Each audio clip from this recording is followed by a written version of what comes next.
Quand c'est bon? All right. Hello, Alison. Hello. It's such an honor to meet you and to do this interview for the listeners of Gouinement Lundi. Thank you for having us. Oh, I'm delighted. So we read in your last book, The Secret to Superhuman Strength. It's a bit difficult to say for French. I know, it's hard for me to say the French title. All right. Le secret de la force surhumaine. You're saying it better than me in English. So you're touring, and in your book you're saying that it's especially excruciating, exhausting for you to do this touring. So just to begin, how are you, and how is France treating you? I'm doing quite well, thank you, and France is treating me beautifully. It's a very intense schedule, but I don't find it as draining somehow as I do when I do this kind of thing in the States. I don't know. I'm trying to figure out why, but everyone here just seems so relaxed. You know, they sit and have a long lunch. They chat. In the States, everyone's just running around, very, very busy and important. I don't know. I'm still trying to figure this out. No, but it's a good thing against usual French stereotypes that we are not relaxed and stuff. So thank you. Maybe it will change the view the world has on us. So obviously we love your work, its humor, its spontaneity, and also its depth and subtlety on relationships, family, politics, and society. But since we are a feminist radio show dedicated to queer persons, and especially to dykes, our show is called Gouinement Lundi, which could translate to Dykey Monday. We are going to focus on the queer, on the dyke, on the feminist aspects of your work. Is that okay with you? Absolutely. Okay, so we'd like to begin to question you on dykes to watch out for, then on your cartoonist career, and to finish up, we'd like to talk about your last book. C'est bon? Okay. So we'd like to begin to question you on dykes to watch out for, then on your cartoonist career, and to finish up, we'd like to talk about your last book and about some dyke references. So Dykes to Watch Out For is such a great representation of a queer local community and its everyday life with lots of drama, but also joy and everyday little events. You can see the characters getting older, making job or love or family choices, a huge diversity of persons. We loved it. So what prompted you to begin these trips? Were you simply portraying the people you were living with? No. What prompted me was I was very young when I began the strip. I was 22. I didn't think of it as a strip. When I started, I was just making drawings of lesbians because I wanted to see images of people who looked like me and my friends. Just to see a reflection, because in the culture, you didn't see that. In movies or billboards or ads, you did not see women who looked like us with short hair and our flannel shirts. So I just started drawing them for fun and giving them little captions, little silly, captions that went along with the images. And I was mostly actually doing them for one specific friend. We were having a correspondence. She was still in school and I had just graduated. So we sent these letters and she had a funny, quirky sense of humor that sort of inspired these drawings. I was drawing them to amuse her, and that was how it started. Did you seek to describe some archetypes of lesbians, women, of different types of lesbian, of queer people? Yes. I mean, pretty soon I expanded from just doing those single images to doing longer sort of strip format cartoons. And yeah, it was fun at that point in time, this was the early 1980s, to just look at different types of lesbians, different styles that people had. I remember doing a strip about different kinds of political lesbians, the anarchist and the control freak. And it was just fun. It was just a fond portrait of not particular people that I knew, but of types.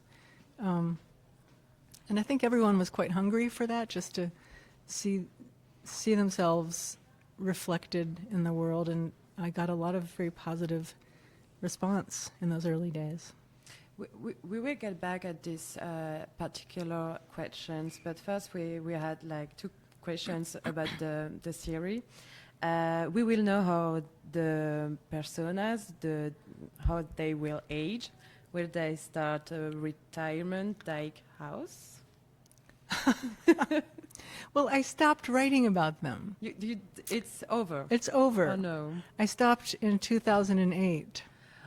Okay, Yeah. because it's published later in France. Yes, so I know it only came out here quite recently. Yeah, yeah. But I did it for 25 years, from the early 1980s until 2008. All right, so Sorry. too bad for us. I know. And we read that you were working on an animated TV series. Please tell us about I it. am. This is something that's been in the works for many, many years, and Hollywood things proceed very slowly. And I still don't know if it's really going to happen, but I'm working on a version of the comic strip to be animated, like a half-hour show, like a sitcom, with Carrie Brownstein. Do you know her? She's in the rock band. She's in Slater-Kinney. She did Portlandia. And she did Portlandia. So Oh, she's yeah. this very funny comedian. I'm actually waiting for her to finish her scenes. But we're collaborating on this script. And if the network or the streaming platform, whatever it is, if they like it, it might progress. But it's exciting to think about bringing the characters to life, having them move and speak. And it will be set back in that historic moment, back in the 1980s. So it will be a sort of history lesson. Yeah, like a time machine. Yeah. A bit. Okay, so we think it's the first time, like when Dykes to Watch Out For was published in France, that the word Gwyn was written as bold in French bookstores. Wow. So it's important for us, since we have this name, Gwyn Morlandy, to reclaim the word dyke as a great self-definition. So we were wondering, did you have any trouble naming your comics directly dykes, and why did you choose this term? I think I chose it for the same reason you did. It was a derogatory term, but it was also a kind of cool word. I wanted to reclaim it, flip it around. And I was so young, I didn't know any better. I just thought, oh, this is cool. I'm a dyke. Let's call it Dykes to Watch Out For.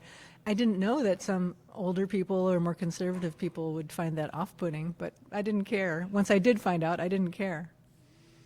So was it an issue to get published? Did you struggle did you had to say, I want this series to be called Dykes to Watch Out For, or was your publisher, okay, well, we'll do that? Well, at that time, there was a whole separate universe for gay people.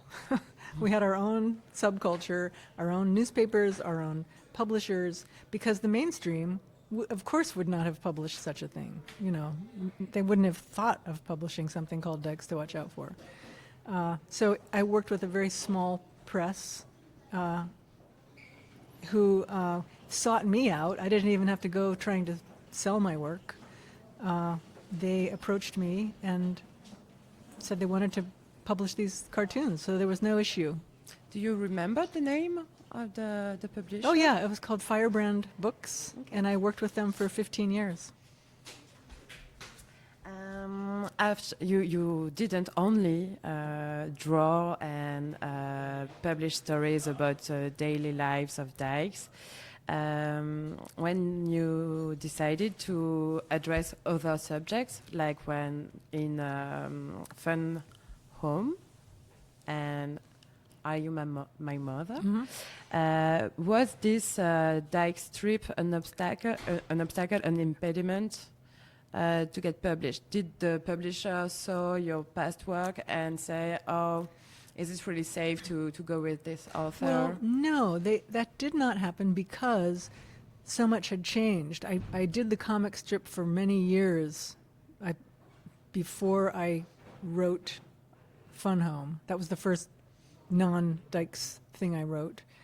And between the early 1980s and the early 2000s, a 20-year period, so much had changed in U.S. culture.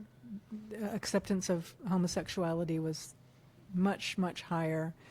It was not damaging to your career. It's even seen as a bit of a bonus because you had a built-in audience, you know. So, and at that point, a mainstream publisher did publish my book. This was a big commercial publishing house, not a small press anymore. So yeah, a lot had changed, and I was really the beneficiary of that change. But also, I like to think I was part of causing that change. You know, I was part of this radical subculture that was fighting for recognition and rights and visibility, and it paid off. Mm. So now that your comics are read by a broader audience, included a lot of heterosexual people, we have two questions. Do you still feel you are perceived as the dyke or lesbian cartoonist, or do you feel you have become more mainstream, not on the margins anymore? You know, that's a funny issue. My identity was formed as a young outsider, you know, struggling to break through, or I'm not even sure I wanted to break through. I was very happy in that subculture, in that ghetto. We thought of it as a kind of gay ghetto.